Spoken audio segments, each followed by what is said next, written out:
Civil court ಜ್ಯೂರಿಸ್ಡಿಕ್ಷನ್ಗೆ ಸಂಬಂಧಪಟ್ಟಂತೆ 2023ರಲ್ಲಿ ಕರ್ನಾಟಕ ಸರ್ಕಾರ ಕೆಲವು ಅಮೆಂಡ್ಮೆಂಟ್ಗಳನ್ನು ಅಂದರೆ ಕರ್ನಾಟಕ ಸಿವಿಲ್ ಕೋರ್ಟ್ ಆ್ಯಕ್ಟ್ಗೆ ಮತ್ತು ಕರ್ನಾಟಕ ಹೈಕೋರ್ಟ್ ಆ್ಯಕ್ಟ್ಗೆ ತಂದಿರುತ್ತೆ. ಇದನ್ನು ಪ್ರಶ್ನಿಸಿ ಬಾಬುರಾವ್ ಅನ್ನೋರು ಕರ್ನಾಟಕ ಹೈಕೋರ್ಟ್ಗೆ ಒಂದು ರಿಟ್ ಪಿಟಿಷನನ್ನು ಸಲ್ಲಿಸ್ತಾರೆ. ಈ ಒಂದು ರಿಟ್ ಪಿಟಿಷನನ್ನು ಪರಿಶೀಲನೆಯನ್ನು ಮಾಡಿದಂಥ ಕರ್ನಾಟಕ ಹೈಕೋರ್ಟ್ 2023ರಲ್ಲಿ ಕರ್ನಾಟಕ ಸರ್ಕಾರ ಏನು ಅಮೆಂಡ್ಮೆಂಟನ್ನು ತಗೊಬಂದಿದೆ ಇದನ್ನು ಎತ್ತಿ ಹಿಡಿದಿರುತ್ತೆ.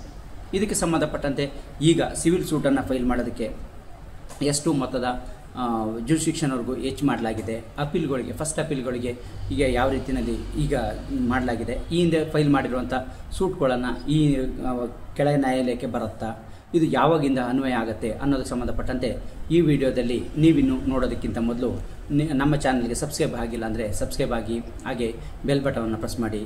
ಕಾನೂನು ನೆರವಿನ ಎಲ್ಲ ವಿಡಿಯೋಗಳು ನಿಮಗೆ ಮೊದಲು ತಲುಪುತ್ತೆ. ಈ ಒಂದು ಪ್ರಕರಣಕ್ಕೆ ಸಂಬಂಧಪಟ್ಟಂತೆ ಕರ್ನಾಟಕ ಹೈಕೋರ್ಟ್ ಒಂದು ಮಹತ್ವದ ಆದೇಶವನ್ನು ಹೊರಡಿಸೋದ್ರ ಜೊತೆಗೆ ಕರ್ನಾಟಕ ಸರ್ಕಾರ 2023ರಲ್ಲಿ ಕರ್ನಾಟಕ ಸಿವಿಲ್ ಕೋರ್ಟ್ ಆ್ಯಕ್ಟ್ ಮತ್ತು ಕರ್ನಾಟಕ ಹೈಕೋರ್ಟ್ ಆ್ಯಕ್ಟ್ಗೆ ತಂದಂಥ ತಿದ್ದುಪಡಿಯನ್ನು ಎತ್ತಿ ಹಿಡಿದಿದೆ. ಈ ಒಂದು ತಿದ್ದುಪಡಿ ಅಂತಂದರೆ ಕರ್ನಾಟಕ ಸಿವಿಲ್ ಕೋರ್ಟ್ ಆ್ಯಕ್ಟ್ನ ಸೆಕ್ಷನ್ 17ಕ್ಕೆ ಮತ್ತು 19ಕ್ಕೆ ತಂದಂಥ ಒಂದು ತಿದ್ದುಪಡಿಗಳಿಗೆ ಅನ್ವಯ ಆಗುವಂತೆ ಹೇಳೋದಾದರೆ, ಈ ಜೂನಿಯರ್ ಸಿವಿಲ್ ಜಡ್ಜ್ ಏನಿದೆ ಇದಕ್ಕೆ ಲಿಮಿಟೇಷನನ್ನು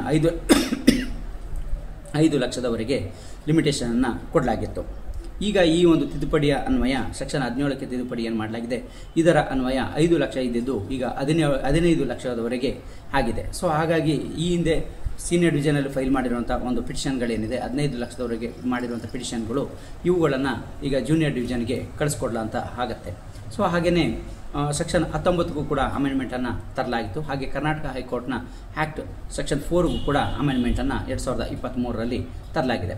ಇದರ ಅನ್ವಯ ಅಂದರೆ ಈ ಹಿಂದೆ ಸೀನಿಯರ್ ಡಿವಿಷನ್ನಲ್ಲಿ ಯಾವುದೇ ಒಂದು ಡಿಗ್ರಿ ಅಥವಾ ಆದೇಶ ಆಗಿದ್ದರೆ ಸೊ ಅಂಥದಕ್ಕೆ ಸಂಬಂಧಪಟ್ಟಂತೆ ಫಸ್ಟ್ ಅಪೀಲನ್ನು ಸಲ್ಲಿಸೋದಕ್ಕೆ ಅದು ಆ ಒಂದು ಸೂಟು 10 ಲಕ್ಷಕ್ಕಿಂತ ಒಳಪಟ್ಟಿದ್ದರೆ ಡಿಸ್ಟ್ರಿಕ್ಟ್ ಕೋರ್ಟ್ಗೆ ಅಪೀಲನ್ನು ಮಾಡಲಾಗ್ತಾ ಇತ್ತು, ಅಥವಾ ಅದಕ್ಕಿಂತ ಮೇಲ್ಪಟ್ಟಂಥದ್ದನ್ನು ಫಸ್ಟ್ ಅಪೀಲನ್ನು ಕರ್ನಾಟಕ ಹೈಕೋರ್ಟ್ಗೆ ಅಪೀಲನ್ನು ಸಲ್ಲಿಸಬೇಕಾಗಿತ್ತು. ಸೊ ಈ ಒಂದು ತಿದ್ದುಪಡಿಯಿಂದಾಗಿ ಈಗ ಅದು ಎಷ್ಟೇ ಡಿಗ್ರಿ ಆಗಿರಲಿ ಅಥವಾ ಯಾವುದೇ ಒಂದು ಆದೇಶ ಆಗಿರಲಿ, ಅದು ಎಷ್ಟೇ ಅದರ ಒಂದು ವ್ಯಾಲ್ಯೂ ಇದ್ರೂ ಕೂಡ ಫಸ್ಟ್ ಅಪೀಲನ್ನು ಡಿಸ್ಟ್ರಿಕ್ಟ್ ಕೋರ್ಟ್ಗೆ ಹಾಕ್ಬೋದಾಗಿರುತ್ತೆ. ಸೊ ಸೆಕೆಂಡ್ ಅಪೀಲನ್ನು ಕರ್ನಾಟಕ ಹೈಕೋರ್ಟ್ಗೆ ಸಲ್ಲಿಸೋದಕ್ಕೆ ಇಲ್ಲಿ ಅವಕಾಶವನ್ನು ಕಲ್ಪಿಸಲಾಗಿದೆ. ಸೊ ಹಾಗಾಗಿ ಬಹಳಷ್ಟು ಫಸ್ಟ್ ಅಪೀಲ್ಗಳು ಈಗ ಡಿಸ್ಟ್ರಿಕ್ಟ್ ಕೋರ್ಟ್ಗೆ ವರ್ಗಾವಣೆ ಆಗುವ ಸಾಧ್ಯತೆಗಳು ಇದೆ. ಈ ಒಂದು ಆದೇಶ ಜೂನ್ 19, 2024ಕ್ಕೆ ಅನ್ವಯ ಆಗಿರುತ್ತೆ. ಈ ಹಿಂದೆ ಇರುವಂಥ ಒಂದು ಪಿಟಿಷನ್ಗಳಿಗೆ ಅಥವಾ ಅರ್ಜಿಗಳಿಗೆ ಅಥವಾ ದಾವೆಗಳಿಗೆ ಸಂಬಂಧಪಟ್ಟಂತೆ ಪೂರ್ವಾನ್ವಯ ಆಗುವಂತೆ ಕರ್ನಾಟಕ ಸರ್ಕಾರ ಈ ಒಂದು ದಾವೆಯಲ್ಲಿ ಕರ್ನಾಟಕ ಹೈಕೋರ್ಟನ್ನು ಕೋರ್ಕೊಂಡಾಗ ಅದನ್ನು ರಿಜೆಕ್ಟನ್ನು ಮಾಡಲಾಗುತ್ತೆ. ಸೊ ಈ ಹಿಂದೆ ಇರೋದಕ್ಕೆ ಪೂರ್ವಾನ್ವಯವನ್ನು ಮಾಡಿದ್ರೆ ತೊಂದರೆ ಆಗುತ್ತೆ. ಸೊ ಹಾಗಾಗಿ ಪೂರ್ವಾನ್ವಯ ಮಾಡಲಿಕ್ಕಾಗೋದಿಲ್ಲ. ಹಾಗಾಗಿ ಈ ಒಂದು ಅಮೆಂಡ್ಮೆಂಟ್ ಆ್ಯಕ್ಟ್ ಯಾವಾಗ ಜಾರಿಯಾಗಿರುತ್ತೆ ಜೂನ್ 19, 2024 ಅಲ್ಲಿಂದ ಮಾತ್ರ ಅನ್ವಯ ಆಗತ್ತೆ ಅಂತ ಹೇಳಿರೋದ್ರಿಂದ ಆ ಒಂದು ದಿನಾಂಕದಿಂದ ಈಚೆಗೆ ಫೈಲ್ ಆಗಿರುವಂಥ ದಾವೆಗಳು ಈಗ ವರ್ಗಾವಣೆ ಕೆಳ ನ್ಯಾಯಾಲಯಕ್ಕೆ ವರ್ಗಾವಣೆ ಆಗುವ ಸಾಧ್ಯತೆಗಳು ಇದೆ. ಹಾಗೆಯೇ ಫಸ್ಟ್ ಅಪೀಲ್ಗಳು ಕೂಡ ಡಿಸ್ಟ್ರಿಕ್ಟ್ ಕೋರ್ಟ್ಗೆ ವರ್ಗಾವಣೆ ಆಗುವ ಎಲ್ಲ ಲಕ್ಷಣಗಳು ಇದೆ. ಅದರ ಒಂದು ಪರಿಶೀಲನೆಗಳು ಈಗ ಪ್ರಾರಂಭ ಆಗಿದೆ. ಸೊ ಹಾಗಾಗಿ ಈ ಒಂದು ತಿದ್ದುಪಡಿ ಅಂದರೆ ಈ ಸಂಬಂಧಪಟ್ಟಂತೆ Karnataka high court Baburao versus state of Karnataka ಈ ಒಂದು ಪ್ರಕರಣದಲ್ಲಿ ಹೇಳಿದೆ.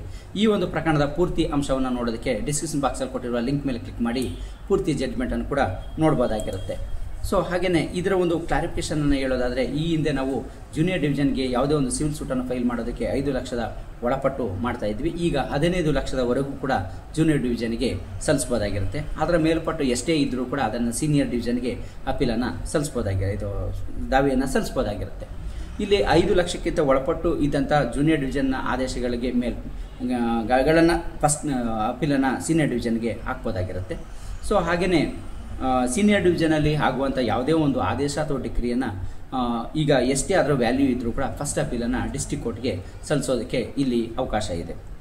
ಸೊ ಇಷ್ಟು ಈ ಒಂದು ತಿದ್ದುಪಡಿಯ ಅಂಶ ಆಗಿದ್ದು, ಈ ಒಂದು ಹೊಸ ತಿದ್ದುಪಡಿಯಿಂದ ಜೂನಿಯರ್ ಡಿವಿಷನ್ಗೆ 15 ಲಕ್ಷದವರೆಗೂ ವ್ಯಾಲ್ಯೂ ಇರುವಂಥದ್ದು. ಮತ್ತು ಅಪೀಲ್ಗೆ ಸಂಬಂಧಪಟ್ಟಂತೆ ಈ ಹಿಂದೆ ಇದ್ದಂಥದ್ದು ಸೀನಿಯರ್ ಡಿವಿಷನಲ್ಲಿ ಯಾವುದೇ ಒಂದು ಆದೇಶ ಆಗಿದ್ದರೆ ಅದು 10 ಲಕ್ಷಕ್ಕಿಂತ ಒಳಪಟ್ಟಿದ್ದರೆ ಅದನ್ನು ಡಿಸ್ಟಿಕ್ ಕೋರ್ಟ್ಗೂ ಇಲ್ಲ ಮೇಲ್ಪಟ್ಟಿದ್ದರೆ ಫಸ್ಟ್ ಅಪೀಲನ್ನು ಹೈಕೋರ್ಟ್ಗೂ ಸಲ್ಲಿಸಬೇಕಾಗಿತ್ತು. ಆದರೆ ಈಗ ಅದು ಇಲ್ಲ, ಡಿಸ್ಟಿಕ್ ಕೋರ್ಟ್ಗೆ ಫಸ್ಟ್ ಅಪೀಲನ್ನು ಸಲ್ಲಿಸೋದಕ್ಕೆ ಈ ಒಂದು ತಿದ್ದುಪಡಿಯಿಂದ ಅವಕಾಶಗಳನ್ನು ಮಾಡಿಕೊಟ್ಟಿರುವಂಥದ್ದನ್ನು ನೋಡ್ಬೋದಾಗಿರುತ್ತೆ.